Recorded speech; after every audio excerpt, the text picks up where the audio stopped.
ఆలోచనలకి ఎదురు తిరిగి వాళ్ళ కట్టడికి వాళ్ళ సంఖ్యలని తెంచుకుని స్వేచ్ఛగా రాజకీయాలు చేయాలి, స్వేచ్ఛగా ప్రజల మధ్య బతకాలని నిర్ణయం తీసుకున్న దగ్గర నుంచి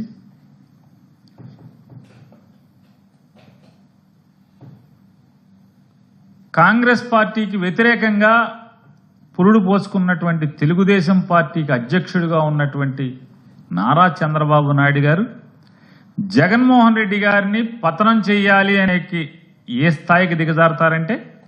చీకట్లో కాంగ్రెస్ పార్టీతో చేతులు కలుపుతారు. ఇక ఈనాడు, ఆంధ్రజ్యోతి లాంటి చంద్రబాబుకి కొమ్ము కాసేటువంటి చంద్రబాబు కోసం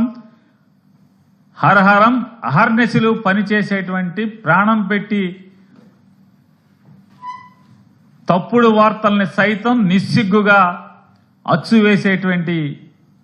ఈ ప్రచార మాధ్యమాలు గడచిన 15 సంవత్సరాలుగా జగన్మోహన్ రెడ్డి గారి వ్యక్తిత్వ హననం కోసం, జగన్మోహన్ రెడ్డి గారిని రాష్ట్ర ప్రజలలో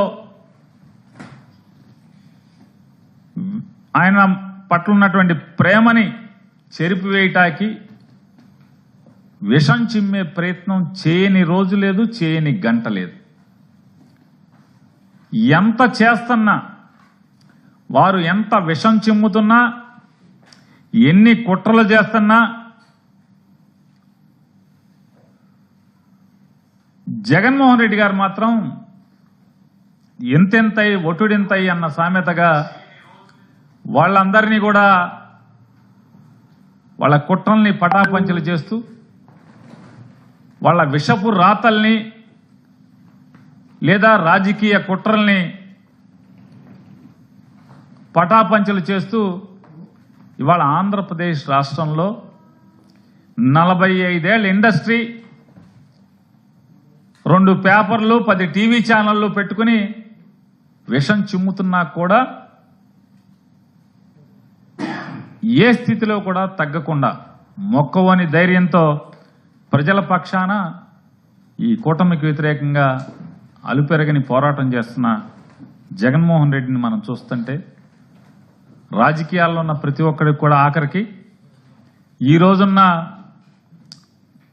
చాలా మంది తెలుగుదేశం శాసనసభ్యులు కూడా ముచ్చటపడే పరిస్థితి. ఇవాళ ఎన్ని భారతదేశంలో విషం చిమ్మటమే కాకుండా